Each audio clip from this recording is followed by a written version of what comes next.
For more on this, Jonathan Penny joins us on the program. He's an associate professor at Osgoode Hall Law School at York University in Toronto.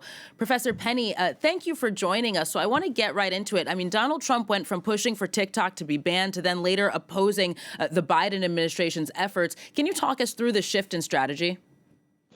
Absolutely. So this was a law that was passed under the prior administration, under Biden's administration. And it was one that was really bipartisan.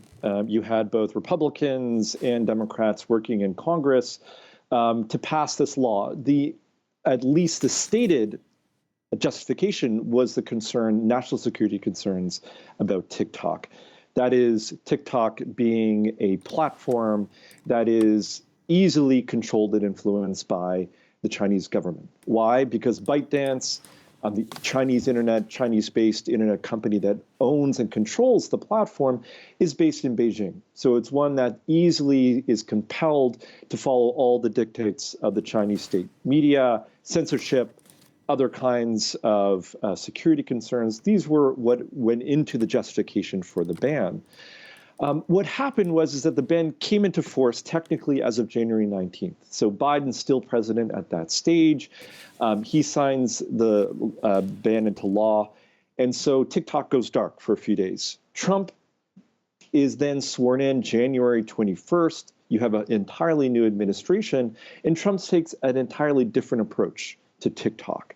What was expected was that he would enforce the ban. And the way the ban worked was either TikTok is entirely divested of this Chinese internet company's ownership, that is ByteDance. ByteDance has to give up control of the platform entirely at that stage. Or if it doesn't, then it's entirely banned in the United States.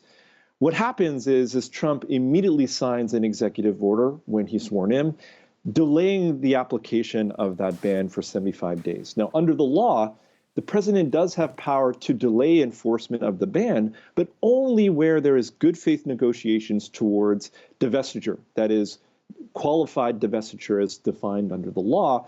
And that means ByteDance, this Chinese internet company that is easily controlled by the Chinese government, must give up ownership and influence of the platform itself.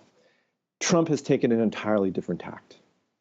So J.D. Vance said last week that an agreement satisfying U.S. national security concerns is almost certain. Do you think that that's credible? And if so, what might that look like?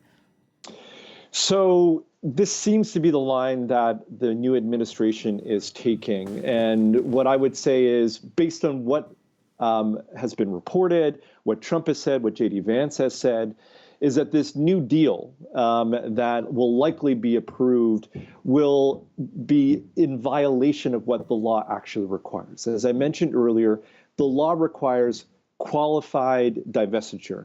That is, ByteDance must give up entirely its ownership and control of TikTok as a platform, as a company.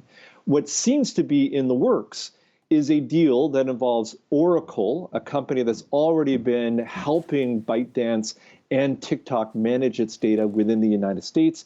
It takes over control, but the problem with the proposed solution or the divestiture is that it doesn't meet the requirements. That is, under the deal that Trump seems to be working out right now between Oracle, ByteDance, and the administration, is ByteDance, i.e., Chinese internet company and Chinese state interest, retains control over the app. So if the deal that's being reported ends up being the one that the government and Trump approves, it will be in violation of the requirements of the law.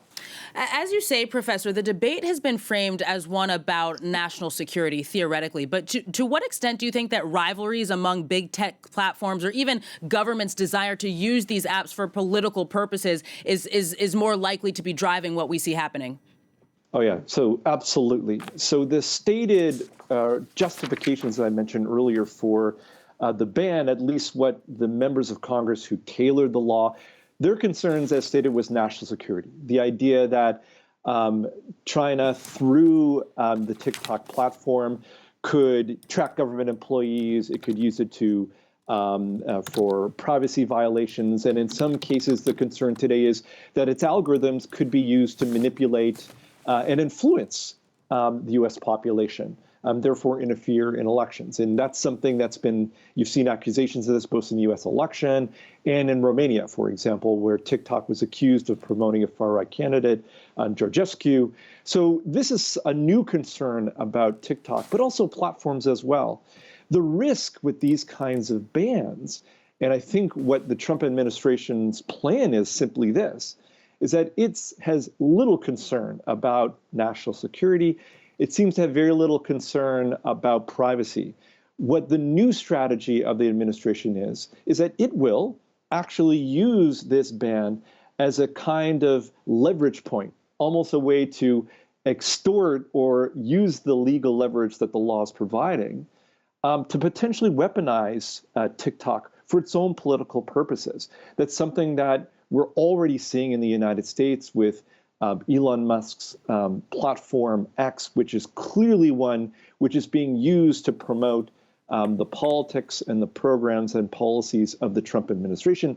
That was clear during the election. It's even clearer today. A platform being owned and controlled by Elon Musk, a very influential and powerful Trump administration official.